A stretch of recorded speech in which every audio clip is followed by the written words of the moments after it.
Buongiorno ragazzi, sono seduto qui nel mio garage, più o meno chiamalo così, dove c'ho bicicletta, tutti i mezzi, e volevo parlarvi dell'Uina 1575, perché? Come vi ricordate avevo fatto una comparazione con l'altro mezzo, lui, per quanto si alzava il cassone tra uno e l'altro. Ho fatto una richiesta di uno di voi, perché era indeciso da cosa comprare. Lui ha usato come vantaggio che cosa? Che in più aveva il braccio. Parliamo di lui. Allora, questo camioncino costa leggermente di più dell'altro che avete visto prima, ok? Ha, tra virgolette, il vantaggio di avere il braccio, di avere i comandi proporzionali, acceleratore sterzo, e di avere il cassone ribaltabile. Me forse l'unica pecca qual è? Che per scaricare dietro dobbiamo togliere questa sponda, perché purtroppo se avessero fatto due asolette così avremmo solo sganciato questo, come tirava su il materiale scendeva per la spinta che dava, ok, per la forza di gravità. Purtroppo ha questo difetto, però scarica abbastanza bene, ha una bella inclinazione standard, parliamo. L'altra cosa bella di questo mezzo è che tutte le sponde si possono aprire per cui è anche simpatico, oltre a un'emergenza e c'è qualche video che l'ho fatto vedere, per caricare terra, anche per caricare qualsiasi tipo di materiale e poi scaricarlo. Ho fatto il video unboxing dove lui tirava su un limone, e il limone non è leggero come articolo, chiamalo così, come frutto, ok? E ce la faceva abbastanza bene. Una cosa che ho trovato di difetto, e adesso faccio vedere cosa ho modificato, cosa è stata? Che le pinze non stringono, non hanno una forza eccessiva e scivolano velocemente. Cosa ho fatto io? Ho messo due gommine qua nelle pinze, se vedete un pochettino, così quando lei stringe va a dare più pressione, beh, bravo per rompere gli ingranaggi, a dare più pressione a cosa dobbiamo prendere, essendo in gomma dovrebbe non scivolare. Per cosa siamo qui oggi? Per darvi una mia opinione se vi conviene spendere 150 euro o meno. Dal fatto che è identico a un qualsiasi camion Uina. Se noi acquistiamo questi camion, lo facciamo, questi mezzi, per iniziare un progetto, iniziare un tipo di modellismo economico dove noi testiamo i vari mezzi per capire se può andare bene, passatemi il termine, come nostra passione, e poter comunque continuare dopo questi mezzi ad acquistare mezzi più performanti. Per cui noi all'inizio non disponiamo di un budget elevato e investiamo in questi mezzi giocattolo per divertirci, perché alla fine sostanzialmente, come mi diverto con un mezzo da 100 euro, mi diverto con un mezzo da 1000 euro. Naturalmente, passatemi il termine, il senso del realismo è diverso, ma se non devo fare chissà che cosa mi diverto lo stesso. Il succo è quello, ragazzi, niente di che. Questo mezzo, secondo un mio parere, e l'ho preso anche per quello, oltre ad avere la bellezza del cassone ribaltabile, poter caricare tutto, ho anche un braccio dove caricare il materiale e creare una scenetta dove io carico il materiale, vado in loco, lo scarico e via dicendo. Emergenza, quando non avevo gli altri mezzi con il cassone per scaricare la terra, lo usavo come mezzo per trasporto terra. Ho fatto male come mezzo, è abbastanza resistente. Il difetto è che, come voi sapete, nella mia cava c'è tanta sabbia e lui, come gli altri mezzi Uina, parliamo di camioncini, lui, ok, per capirci, fanno fatica ad andare sulla sabbia, ma per questo ho ovviato il problema mettendo un tappetino e loro viaggeranno sul tappetino o cementando e facendo cementare. Purtroppo non posso pretendere di avere un mezzo a 150 euro che faccia chissà che cosa, è sempre un mezzo a 150 euro, però secondo me,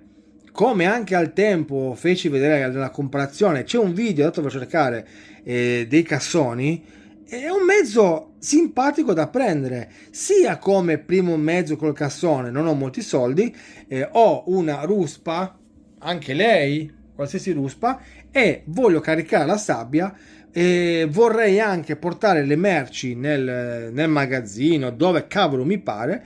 Posso prendermi lui e usarlo per iniziare a giocare e divertirmi con questo mezzo. Vabbè, il mezzo cosa fa? Sale e scende il braccio, questo qua lo fa diventare alto, piega il braccio lì sotto, purtroppo la pinza non ha regolazioni, ma è oscillante e gira su se stesso la gru, per cui ho abbastanza movimenti per creare una scenetta, per giocare, per divertirmi, e in più se ho bisogno di caricarmi terra posso anche caricarmi terra. Come si fa? Semplicemente, l'avete visto nel video, lasciamo questo chiuso, stack, questo lo togliamo e basta, lui scarica a terra. Non caricherò come chissà che cosa, non mi interessa, ma posso anche caricare terra. Come l'altro mezzo che avete visto, sempre il camioncino, è 4x6, ok, 4 automotrici.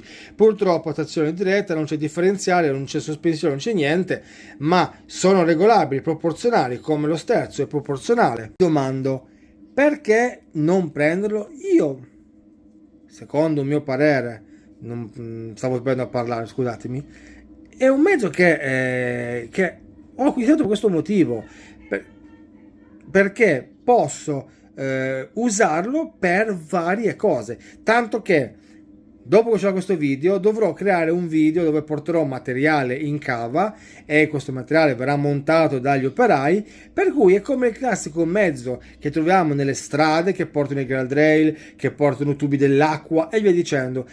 E a mio parere, per il prezzo che è, naturalmente stiamo parlando di un giocattolo, ma quello che è divertente, ha più funzioni. Conta lui che è bellino, ma purtroppo fa solo trasporto materiale sabbioso o pietrisco, quello che vogliamo, ma non posso caricarci niente, a meno che non uniamo una gru o una ruspa per caricarle qualcosa dentro, ma dobbiamo unire qualcos'altro. Sostanzialmente questo video volevo presentarvi bene lui, anche se l'avete visto nell'unboxing, anche se l'avete visto in qualche video, e perché no, consigliarlo a chi non ha un budget elevato, non si può permettere tanti mezzi insieme e vuole avere un mezzo con, chiamiamolo, due funzioni diverse, lo scarico e anche il carico indipendente del materiale. Avevo un'idea, ok, di metterci il ragno lì, perché se non voi notate ha lo spinotto sotto e chissà se con il ragno posso caricare meglio. L'effetto quale può essere del ragno? Che è fatto per la ruspa, ho 4 fori, lì dovrò metterne 2, per cui pensando potrei seguire il baricentro, metterlo qua, perché qua mi serve più avanti, adesso valutare un po', o crearmi qualche cosa e creare qua un foro centrale anche, capito? Inserirlo lì e usare il ragno, anche se effettivamente è pesante. Questo è un test, non è detto che sia comodo farlo, e vedere se riesco a caricare con il ragno. È un po' gigante, ok, non è molto proporzionato, però perché no? Secondo me, ma anche se io non ho niente, non ho neanche un mezzo per caricare terra, alla fine cosa faccio? Mi devo divertire, ho una gru e un cassone e posso già con un mezzo solo passarmi la mia mezz'oretta giocando in tranquillità e divertendomi, per cui posso permettermi, io parlo per me, di consigliarlo a principianti e chi voglia avere un mezzo simpatico nella vostra cava, nel vostro garage, dove volete voi per giocare, così da avere un mezzo con più funzionalità. Non altro da dirvi, ragazzi. È bello pesante, non mi serve neanche piombarlo, perché di trazione ne ha più degli altri non piombati. A me, io adoro le luci simpatiche davanti, luci come sempre qua e dietro. Poi quando alza il cassone lampeggiano tipo luci di emergenza. Però guarda ragazzi, veramente volevo fare questo video perché molti dicono il modellismo economico e non. Il modellismo non è né economico né non. Il modellismo è modellismo. Se vi piace, prendetelo. Un ragazzo mi chiese, fammi un paragone con l'altro che avete visto su. Lui, per le cassone, decise di acquistare lui. Perché? Il cassone che si alza, la gru che va e via. Detto questo, ragazzi, spero che vi possa essere stato d'aiuto. Non devo presentarvi nulla, il braccio che si muove. C'è l'unboxing veloce che ho fatto. E sì, gli darei parliamo per questa branca di modellismo, un 8 su quasi tutti i terreni. Togliete la sabbia, ma cemento e terra dura, viaggia bene, carica abbastanza bene e divertitevi. Detto questo, ragazzi, vi ricordo, se avete voglia di iscrivervi, commento, like e condivisione, me ne sarò grato. Per voi è gratis, per me è oro. Ciao grandi, alla prossima.